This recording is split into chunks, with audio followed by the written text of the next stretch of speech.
ये मानवा पाप कृतस्तु सर्वदा सदा दुराचार गरता विमार्गदा क्रोधाग्निदग्धा कुटिलाश्च कामिनः सप्ताह यज्ञेन कलौ पुनन्ति ते। नारद जी आप पूछ रहे हो कि कौन कौन से पापी तरते हैं। हम तो कहते हैं पाप कृतस्तु सर्वदा, जिसने जीवन भर पाप के अलावा दूसरा काम ही ना किया हो। क्रोधाग्नि दग्धा, क्रोध की आग में 24 घंटे जलता रहता हो, महाकामी हो। पर ऐसा महापतित प्राणी भी एक बार चित्त लगा के चित्तचोर के चरित्र श्रवण कर ले तो कलौ पुनन्ति ते, वे पापी भी कलिकाल में पवित्र हो जाएंगे। अच्छा, है कोई प्रमाण आपके पास? कोई पापी ऐसा पवित्र हुआ है? बोले हाँ बिल्कुल है। तो सुनाओ। तब नारद जी, श्री सनकादि कहते हैं, नारद जी एक सत्य इतिहास सुनो। तुंगभद्रा नदी के किनारे एक पंडित जी रहते थे, नाम था पंडित आत्मदेव शास्त्री। द्वितीय में वह भास्कर, विद्वानों में उनको विद्या भास्कर कहा जाता था। तत्प्रिया धुंधुली स्मृता, उनकी धर्मपत्नी का नाम था श्रीमती धुंधुली देवी। बहुत भयंकर झगड़ालू पंडितानी थी, बिना झगड़ा के उसका भोजन नहीं पचता था। और पंडित जी पढ़े लिखे समझदार थे, इसलिए गुजारा कर लेते। दुर्भाग्य से कोई संतान नहीं हुई। इस बात पर दुखी होकर पंडित जी एक दिन आत्महत्या करने के लिए घर से ही निकल गए। अब जंगल में बैठे रो रहे थे कि इतने में एक सन्यासी बाबा वहां से निकल पड़े। रोते ब्राह्मण को देखा तो दया आ गई, पूछ दिया कथम रोदसी विप्रत्वम कहते चिंता बलियसी। पंडित जी आप ऐसे क्यों रो रहे हो, क्या परेशानी है हमें बताओ। पंडित जी ने महात्मा के चरण पकड़ लिए। किम ब्रवीमि ऋषे दुखम पूर्व पापेन संचितम, क्या कहूं महाराज जी, मेरे पूर्व जन्म के पाप उदय हो गए हैं। भगवान का दिया सब कुछ है, रुपया पैसे की कमी नहीं, मान सम्मान में कोई कमी नहीं, और संतान के बिना सब बेकार। महात्मा मन ही मन मुस्कुराए। एकांत जंगल में ब्राह्मण रो रहा था तो मैंने सोचा ठाकुर जी की याद में रो रहा होगा, ये तो बेटा के लिए रोने बैठा है। तो महात्मा समझाने लगे, मुंचा ज्ञानम प्रजारूपम बलिष्ठा कर्मणो गति विवेकम तो समासाद्य त्यज संसार वासना। सुनो पंडित जी, ये मूर्खता अपने मन से निकाल दो कि बेटा होने से मैं सुखी हो जाऊंगा। ये सबसे बड़ा भ्रम है। संतान से यदि कोई सुखी होता तो जो कुत्ते और सूगर होते हैं, एक एक दर्जन बच्चे होते हैं, क्या सुख मिलता है उन्हें? संतान से सुख होगा, ये बहुत बड़ा भ्रम है। राजा सगर के तो 60,000 बच्चे हो गए थे। कपिल भगवान का अपमान करके सबके सब मर गए। कई पीढ़ियों को तपस्या करके गंगा जी को लाना पड़ा, तब उनका उद्धार हुआ। इसलिए इस भ्रम में मत रहो कि संतान से तुम सुखी हो जाओगे। तो सुख काय में मिलेगा? बोले संन्यासे सर्वथा सुखम। हमारे साथ सन्यासी बन के चलो, फिर देखो जिंदगी का क्या आनंद है। सब संत सुखी विचरंत मही, मस्ती में चलेंगे, घूमेंगे। पंडित जी भी पढ़े लिखे तो थे, हाथ जोड़ के बोले सुनो महाराज जी, तुम बाबा बैरागी क्या समझो संतान का सुख क्या होता है। अरे छोटे छोटे बच्चे जब गोद में खेलते हैं, पापा पापा करके तोतली वाणी में बोलते हैं, कान में रसगुल्ला सा रस भर जाता है। सन्यासी का कोई जीवन होता है? बीमार दुखी हो जाए तो पड़ा रहे, कोई पूछने वाला नहीं है पानी को। हमको देखो गृहस्थों को, नेक जुकाम भी हो जाए, छींक भी आ जाए तो पत्नी तुरंत गर्मा गर्म चाय बना के ले आती है। इसलिए माफ करना महाराज, आप हम लोगों के आनंद को समझोगे नहीं तो बाबा बैरागी ठहरे। पुत्रादि सुखहीनोयम संन्यासः शुष्क एव ही गृहस्थ सरसो लोके पुत्र पौत्र समन्वितः। गृहस्थों के जीवन का आनंद ही कुछ और होता है महाराज जी, आप नहीं समझोगे। आप मुझे प्रवचन न दो महाराज जी, बस आशीर्वाद दो कि बेटा हो जाए। महात्मा जी समझ गए इस पर बेटे का भयंकर भूत चढ़ा हुआ है। तो बोले सुनो पंडित जी, हम बोलना नहीं चाहते थे, हम थोड़े ज्योतिष के भी जानकार हैं। तुम्हारे माथे की रेखा पढ़ करके ये गारंटी से कह सकते हैं, सप्त जन्मावधि तब पुत्रो नैवच नैवच। 7 जन्म तक तुम्हें कोई संतान नहीं हो सकती, तुम्हारे माथे में संतान योग है ही नहीं। इतना सुनते ही पंडित जी को ऐसा धक्का लगा कि जोड़ से धरती में सिर पटक दिया। महात्मा डर गए, पंडित जी क्या कर रहे हो भैया, मर जाओगे। पंडित जी बोले महाराज मैं तो मरने के लिए ही निकला था घर से, आप दिखे तो मुझे लगा संत मिले हैं तो मेरा कष्ट दूर करेंगे, पर आपने तो 7 गुना और बढ़ा दिया। मैं तो इसी जन्म के लिए रो रहा था, आपने 7 जन्म की सुना दी। अब मेरे कपाल में क्या लिखा है मुझे नहीं मालूम, पर आपने मुझे बेटा नहीं दिया तो ठीक नहीं होगा। बाबा जी बोले ठीक नहीं होगा का क्या मतलब, नहीं दिया तो क्या करोगे? बोले महाराज अभी सिर पटक करके आपके चरणों में कपाल क्रिया कर लूंगा अपनी।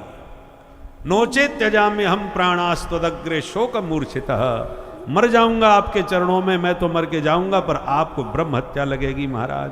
अब बाबा जी की धड़कन तेज हो गई, हे भगवान कछु लेना ना देना मगन रहना, अपनी मस्ती में जा रहे थे, अच्छी राम राम हो गई, ये तो मेरे को ही ब्रह्म हत्या लगा रहा है। सुनो पंडित जी हमको जाने दो, फिर तुम्हें जो मर्जी आवे सो करो। पंडित जी बोले नहीं नहीं त्वदग्रे, जो कुछ करूंगा तुम्हारे सामने करूंगा महाराज, बेटा तो तुम्हें देना पड़ेगा। महात्मा जी समझ गए, नहीं दिया तो निश्चित ये मर जाएगा, पर दूं तो कहां से दूं, इसके भाग्य में है ही नहीं। चलो इस समय इनसे पिंड छोड़ाना चाहिए, जैसा होगा ठाकुर जी की मर्जी। बगल में से महात्मा ने एक फल निकाल करके पंडित जी के हाथ में थमा दिया और बोले इदम भक्ष्य पत्न्या त्वं ततः पुत्रो भविष्यति, ये फल अपनी धर्म पत्नी को खिलाओ, मेरा आशीर्वाद है गारंटी से बेटा होगा। इतना सुन के तो पंडित जी खुशी के मारे नाचने लगे। संत बड़े दयालु होते हैं, मुझे भरोसा था महाराज जी मुझ पर जरूर कृपा करेंगे। और बताओ महाराज क्या क्या करना पड़ेगा? बेटा के लिए मैं कुछ भी करूंगा। महात्मा बोले कुछ नहीं करना है, बस थोड़ा 1 वर्ष तक अच्छे काम करो, पवित्रता से रहो, नियमित अपने संध्या वंदन पूजा पाठ किया करो, दीनों पर दया किया करो, सत्य बोला करो। यदि 1 साल तक तुमने नियम से काम किया तो तेन पुत्रोति निर्मलः, बहुत पवित्र संतान तुम्हें होगी। इतना सुन के साष्टांग प्रणाम करके पंडित जी ने घर को दौड़ लगाई और दूर से ही आवाज लगाते हुए बोले अरे देवी जी देख क्या लाया हूं, जल्दी बाहर आ। पंडितानी भाग के आई, मन में सोच रही हैं धुंधली देवी आज सवेरे से ही गायब हैं, लगता है कोई तगड़ा जजमान मिला है इसलिए कोई अच्छा माल लेके आए हैं, इसलिए इतने जोश में आवाज लगा रहे हैं। भागती हुई आई, क्या लाए हो जी? तो तुरंत फल उसके हाथ पर देते हुए बोले देख कितना सुंदर फल है, फटाफट खा ले। पंडितानी ने खोपड़ी पटकी, हे भगवान, गला फाड़ के तो ऐसे बुला रहे थे जैसे अक्षय तृतीया पर मेरे लिए 9 लखा हार लाए हो। हैं? मैंने क्या फल नहीं खाए जो एक फल मुझे पकड़ा रहे हो? पंडित जी बोले बाबरी ऐसा वैसा फल नहीं है, बहुत सिद्ध सन्यासी बाबा ने दिया है, सीधे बागेश्वर धाम से लेके आ रहा हूं सन्यासी बाबा से, इसको खाएगी तो गारंटी से बेटा होगा। प्राणों की बाजी लगा दी मैंने, तब जाकर के महात्मा ने ये आशीर्वाद में फल दिया है, अब जल्दी खा ले। पंडितानी धुंधली ठहरी, उसने सोचा मेरे ऊपर जादू टोना करवा रहे निश्चित रूप से किसी बाबा जी के द्वारा, मुझे बस में करने का कोई तंत्र मंत्र होगा। ये फल खाने से तो बेटा बेटी कुछ होते नहीं, और इनको मना करूंगी तो ये जबरदस्ती खिला देंगे। तो तुरंत मुस्कुरा के बोली अच्छा ऐसी बात है तो आप अपना काम करो, मैं अभी नहाऊंगी धोऊंगी पूजा पाठ करूंगी, फिर ठाकुर जी का भोग लगा के पाऊंगी ताकि बच्चा हमारा अच्छा हो। इस ढंग से समझाया कि पंडित जी को समझ में भी बात आ गई, ठीक कह रही है। देवियों को समझाना बहुत जोरदार आता है। पंडित जी को समझ में आ गई, ठीक है नहा धो के खा लेना, पर खाना जरूर। बोले हाँ निश्चिंत रहो महाराज। पंडित जी तो विश्वास करके निश्चिंत हो गए, पर देवी जी फल लेके बैठ गई, खाऊं के ना खाऊं। इतने में पड़ोसन आ गई, धुंधली ये बैठी बैठी क्या सोच रही है? तो पूरी कहानी सुना दी और बोली बहन अब तू बता मुझे ये फल खाना चाहिए कि नहीं? पड़ोसन बोली इसमें इतना सोचने विचारने की क्या बात है, अरे एक महात्मा ने दिया है फल, प्रेम से खा लो, बेटा हुआ तो हुआ, नहीं हुआ तो नुकसान भी कुछ नहीं हुआ, फल ही तो है, कोई दवा तो है नहीं जो नुकसान कर जाएगी। धुंधली बोली वो तो ठीक है बहन, पर मुझे तो बहुत डर लगता है। किस बात का? बोले फल भक्षेण गर्भस्यात् गर्भेणोदर वृद्धिता स्वल्प भक्षम ततो शक्ति गृह कार्यम कथम भवेत्। मैंने फल खा लिया तो मैं पेट से हो जाऊंगी, गर्भवती हो जाऊंगी। तो एक बात बता, आज मैं एक बैठक में सुबह 10 रोटी खा जाती हूँ, शाम को भी खा लेती हूँ, पर जब बच्चा पेट में होगा तो जगह तो कम रह जाएगी, तो कम भोजन नहीं हो जाएगा? स्वल्प भक्षम, कम खा पाऊंगी फिर, और कम खाऊंगी तो कमजोरी आ जाएगी, और कमजोर हो गई तो बहन, कमजोर को सभी परेशान करते हैं, सब आंख दिखाते हैं। आज मोहल्ले में किसी की हिम्मत नहीं है जो मेरे से आंख उठा के बात कर ले, पर कमजोर पड़ गई तब तो सब मेरे को आंख दिखाएंगी। पड़ोसी ने बोली ये कोई परेशानी की बात नहीं है, ऐसा कुछ नहीं होता बहन, कोई कमजोरी नहीं आएगी। धुंधली बोली तो मैंने ऐसा भी सुना है कि गर्भवती स्त्री भाग नहीं सकती। पड़ोसन ने कहा तो तुझे कहां दौड़ में हिस्सा लेना है, मत भागना। धुंधली बोली यार घर में ही आग लग गई तो भागना नहीं पड़ेगा क्या? आजकल समय का कोई भरोसा नहीं, कब भागना पड़ जाए। दुनियादारी में वैसे ही बम बारूद बरस रहे, कब कहां लड़ाई छिड़ जाए, कब भगना पड़ जाए। तो दैवाद घाती ब्रजेत ग्रामे पलायत गर्भिणी कथम, दुर्दैव से कोई दुर्घटना घट गई तो मैं कैसे पलायन कर पाऊंगी, कैसे भागू पाऊंगी? पड़ोसिन बोली भगवान से प्रार्थना कर, कहीं कुछ नहीं होने वाला, कुछ महीनों की बात है, सब ठीक होगा बहन, भगवान का नाम लेके खा ले। अच्छा तू कह रही है तो खा ही लेते, पर एक बात और बता, मैंने सुना है गर्भवती स्त्री बहुत ज्यादा काम नहीं कर सकती। हाँ ज्यादा काम तो नहीं करना चाहिए। धुंधली बोली काम नहीं करूंगी तो मेरे घर का काम कैसे चलेगा? मेरे यहाँ कोई नौकर चाकर थोड़ी है, सारा काम अकेली करती हूँ। पड़ोसी ने बोली ये कोई समस्या नहीं, अपनी ननद को बुला लेना। अरे तू जब माँ बनेगी तो तेरी ननद भी तो बुआ बनेगी, और जब बुआ बनेगी वो तो उसे तुझे कुछ ना कुछ तो बधाई देनी पड़ेगी। तो जब देना ही देना है तो 4 महीना पहले बुला के उसी से घर के काम करवाओ, और जो बन पड़े सो दे के खुश कर दो। धुंधली बोली मेरी ननद का नाम मत लेना बहन, वो महा चोटी है, वो जितनी बार आती है न जाने कितना घर से माल गायब हो जाता है।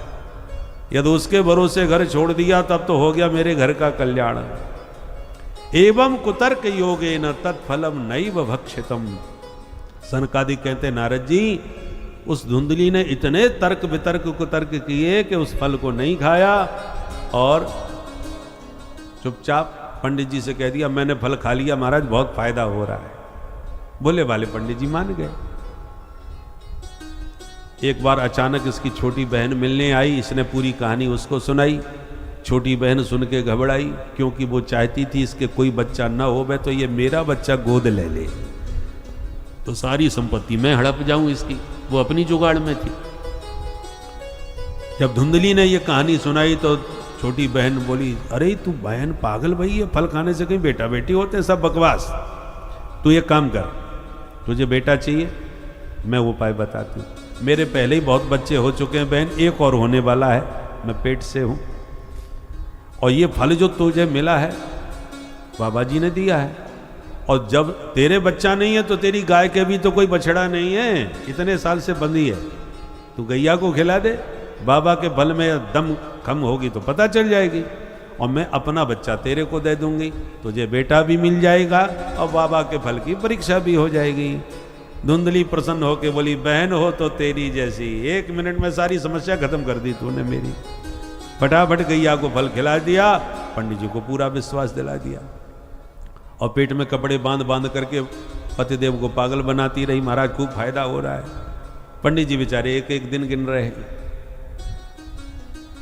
समय आया, छोटी बहन के बेटा हुआ, वो रात में चुपचाप बड़ी बहन धुंधली को दे गई, और सवेरा होने पर धुंधली ने पतिदेव से कह दिया देखो महाराज आज रात में बेटा हो गया। पंडित जी खुशी के मारे नाचने लगे, पूरे गांव में मिठाइयां बंटवाने लगे। और त्रिमासे निर्गते चाथ साधेनु सुसवेर्भक सर्वांग सुंदरम दिव्यम निर्मलम कनक प्रभम। उसके ठीक 3 महीने बाद पंडित जी की गाय के भी बेटा हो गया। सर्वांग सुंदर परम मनोहर दिव्य बालक देख करके पूरा गांव उमड़ पड़ा। बोले भगवान देते हैं तो छप्पड़ फाड़ के देते हैं, पंडित जी के एक बच्चा नहीं, अब देखो गैया के भी बेटा हो गया। हमने तो आज पहली बार सुना है कि गाय के बेटा भी होते हैं। पंडित जी का भाग्योदय हो गया। भाग्योदयो धुना जाता आत्मदेवस्य पश्यत धेनवा बाल प्रसूतस्तु दैव रूपीति कौतुकम। पूरा गांव पंडित जी को बधाई देने आया। बच्चे बड़े हुए, नामकरण किए। गाय के बच्चे के कान थोड़े गाय जैसे लंबे लंबे हैं, इसलिए इसका नाम रखता हूं गौकर्ण। और मैं अपने बेटे का नाम रखूंगा, सुई धुंधली खड़ी हो गई। आप क्यों रखोगे? बच्चा मेरा है, पेट में मैंने रखा है, तो नाम मैं ही रखूंगी। अच्छा, क्या नाम रखेगी? बोले मेरा नाम धुंधली, बच्चे का नाम धुंधकारी होना चाहिए। ठीक है, जैसी मर्जी तुम्हारी, नाम रख दिया धुंधकारी। दोनों बच्चे बड़े हो गए, दोनों ने नाम कमाया, किंतु एक हुआ विख्यात, दूसरा हुआ कुख्यात। गौकर्ण पंडितो ज्ञानी, धुंधकारी महाखल। गौकर्ण जी महान विद्वान पंडित बने और धुंधकारी नंबर 1 का आतताई बना। चोरी करने लगा, फिर डकैती डालने लगा, फिर अपहरण करने लगा। शिकायतें इतनी आने लगी कि पंडित जी सिर पकड़ के रोने लगा। क्व तिष्ठामि क्व गच्छामि को मे दुःखं व्यपोहयेत्, प्राणास्त्यजामि दुःखेन आ कष्टम मम संस्थितम। पंडित जी सिर पकड़ के रोते हुए बोले, मैं कहाँ जाऊं, किसके पास बैठूं, लगता है ऐसी जिंदगी से अब मर ही जाता हूं। पहले मरने निकले थे, बेटा नहीं है, आज मरने जा रहे हैं, बेटा क्यों है? तब गौकर्ण जी ने हाथ पकड़ के प्रेम से पिता को समझाया, पिताजी 2 श्लोकों में संपूर्ण शास्त्रों का सार निकाल के आत्मदेव को दे दिया गौकर्ण जी महाराज ने। क्योंकि जो विद्वान महापुरुष होते हैं उनको बहुत लंबी चौड़ी व्याख्या करके समझाने की जरूरत नहीं होती, वो थोड़े में सब कहूं बुझाई। विद्वान वक्ता हो तो थोड़े शब्दों में सब कुछ कह जाता है, और समझदार विज्ञ श्रोता हो तो थोड़े में समझ भी जाता है। गौकर्ण जी ने 2 श्लोकों में ज्ञान दिया, इसको गौकर्ण गीता कहते हैं। देहस्थिमां सरुधरे भीमतिं त्यजत्वं, जाया स्वताद्यसु सदा ममतां विमुञ्च, पश्यानिशं जगदिदं क्षणभङ्गनिष्ठं, वैराग्य राग रसिको भव भक्ति निष्ठा। गौकर्ण जी कहते हैं, पिताजी जगत के जीव 2 रस्सियों में बंधे हो गए हैं, नाम है उनके अहमता और ममता। इसी को गोस्वामी जी कहते हैं, मैं और मोर तोरते हैं माया। मैं और मेरा में सब बंधे हुए हैं। तो पिताजी ये मेरा तेरा सब छोड़ो और वैराग्य राग रसिको भव, मेरा तेरा छोड़ करके बस वैराग्य के रसिक बन जाओ। साधु संतों का संग करो और जही काम तृष्णाम, सारी कामनाएं इच्छाएं खत्म कर दो, कोई मनोरथ मन में मत रखो। दूसरे का गुण दोष देखना बिल्कुल बंद कर दो, देखना है तो अपने आप को देखो। साधु संतों का संग करोगे तो उनकी सन्निधि से सत्संग सुनते सुनते आप अपने आप ही संत बन जाओगे। एक एक शब्द में इतना अद्भुत शास्त्र का सार था कि सुन करके बात समझ में आ गई। आत्मदेव ने पहले सन्यासी की बातें सुनी थी तो उस समय तो बकवास लगी, अब वही सारी बातें गौकर्ण ने समझाई तो समझ में आ गई, क्योंकि अब बेटे से पिटाई हो चुकी है तो बेटे का जो भूत चढ़ा था वो उतर गया, तो असली ज्ञान अब समझ में आ गया। इसलिए जब बच्चे बहुत अपमान करें, दुत्कारें, तो समझ जाओ ठाकुर जी आप पर कृपा करना चाह रहे हैं। दुनियादारी से तुम्हारा वैराग्य करा के भगवान अपने पास बुलाना चाहते हैं, तभी संसार से पिटाई करवाते हैं। तो अनुकूल हो तो भी मस्त रहो, प्रतिकूल हो तो ज्यादा मस्त रहो, क्योंकि यदि बेटा बेटी अनुकूल हो तो उनमें चित्त लगा रहता है कि काम, बेटे को ये भी काम करवा दो, बेटे का ये भी काम तुम मैं संभालूंगा, बेटा तू संभाल, उसे मैं संभालता हूं इसे। तो तुम प्रपंच से कभी मुक्त नहीं हो सकते। सपूत बेटा में चित्त ज्यादा चिपका रहता है, और कपूत हो तो अपने आप वैराग्य होने लगता है। अरे जो करना है करने दो भैया, हम तो चल के 2 रोटी खा लेंगे वृंदावन में, कहीं भी हरिद्वार में जा करके महाराज जी के आश्रम में रह के वहीं भजन करेंगे। क्यों माता, जब हमारी मानता ही नहीं है, सुनता ही नहीं है, हमारी बेइज्जती और करता है समझाने पर, तो क्यों बेइज्जती अपनी करवाएं। अपने आप वैराग्य होने लगता है। तो कपूत बेटा हो तो समझ लो ठाकुर जी की ज्यादा कृपा है, आपको अपनी तरफ खींच रहे हैं। आत्मदेव को बात समझ में आ गई, तुरंत छोड़ छाड़ के भजन करने चले गए। और पिता के जाने के बाद माताजी को मारा पीटा तो धुंधली ने कुआं में गिर के आत्महत्या कर ली। गोकर्ण जी तीर्थ यात्रा करने चले गए। घर में परम स्वतंत्र अकेला धुंधकारी 5 वैश्याओं को घर में लाके बैठा लिया और चोरी का माल उन्हें देने लगा। एक दिन उन्हीं 5 ने मिलकर के रात में सुला दिया, रस्सियों से पलंग में बांध दिया, गला दबा करके भी मरा नहीं तो आगे के अंगारे मुंह में ठूंस दिए और तड़फा तड़फा करके हत्या कर दी धुंधकारी की और गड्ढा खोद के उसी आंगन में दफना दिया। माल लेके 5 गायब। गोकर्ण जी को घटना का पता चला तो गया में जाके श्राद्ध किया। लौट के घर आए। रात में आराम करते समय भेड़ का बच्चा दिखा तो उसे भगाने लगे तो एकदम भैंसा बन गया, फिर हाथी बन गया, फिर मनुष्य बन गया। गोकर्ण जी बोले कौन हो भैया, क्यों डरा रहे हो हमें? परंतु इशारा करता है मैं बोल नहीं पाऊंगा। तब गोकर्ण जी ने हाथ में जल लिया, मंत्र पढ़ के जो मारा तब वह प्रेतात्मा बोल पड़ा, अहम भ्राता त्वदीयोस्मि धुंधुकारीति नामतः स्वकीयेनैव दोषेन ब्रह्मत्वं नाशितं मया। तुम्हारा ही भाई धुंधकारी हूं, मैंने ब्राह्मणत्व को नष्ट कर दिया, महापतित पापी प्रेत बना आज मैं भटक रहा हूं, मेरा उद्धार करो भैया। गोकर्ण जी बोले तुम्हारे बारे में मुझे पता चला इसलिए गया में श्राद्ध करने गया था, तुम फिर भी मुक्त नहीं हुए। धुंधकारी बोला 100 श्राद्ध भी कर लो कुछ नहीं होने वाला, क्योंकि हम नंबर 1 हैं, छोटे मोटे पापी नहीं है। गया के श्राद्धों से कुछ नहीं होने वाला। गया श्राद्ध सतेनापि मुक्तिर्मे न भविष्यति। गोकर्ण जी बोले तो हम कोई दूसरा उपाय करेंगे, इस समय तुम पधारो। धुंधकारी चला गया। प्रातः गोकर्ण जी ने विद्वानों से परामर्श लिया, कोई समाधान नहीं मिला तो सूर्य भगवान से प्रार्थना करी और सूर्य भगवान बोले श्रीमद् भागवतान मुक्ति सप्ताहम वाचनम कुरु। तब गोकर्ण जी ने भव्य आयोजन किया और उस भव्य आयोजन में हजारों श्रोता उपस्थित हुए। जैसी कथा प्रारंभ हुई तो धुंधकारी आ गया और 7 गांठ के पोले बांस में प्रविष्ट होकर कथा सुनने लगा।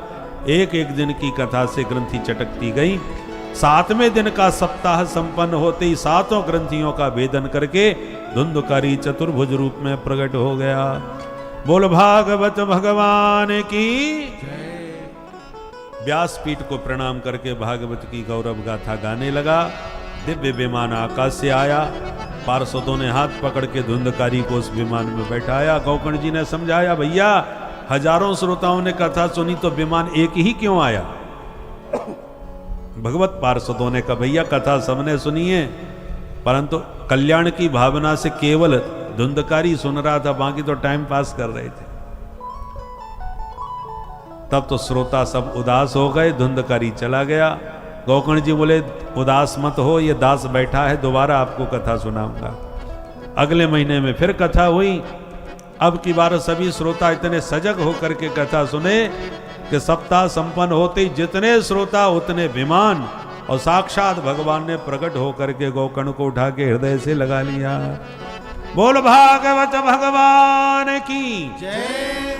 जैसे अयोध्यावासी राम जी के साथ गए थे साकेत धाम, ऐसे श्रोता समुदाय को साथ में लेके गोकर्ण जी भी गए भगवान के परम धाम। अयोध्यावासिन पूर्वम यथा रामेण संगता तथा कृष्णेन ते नीता गोलोकम योगी दुर्लभम। सनकादिक कहते नारद जी अब तुम ही बताओ कौन कहेगा? अरे धुंधकारी जैसा पापी प्रेत भी तर गया तो जीते जी कोई भगवान की कथा सुन के अपना कल्याण कर ले तो इसमें कौन आश्चर्य की बात है।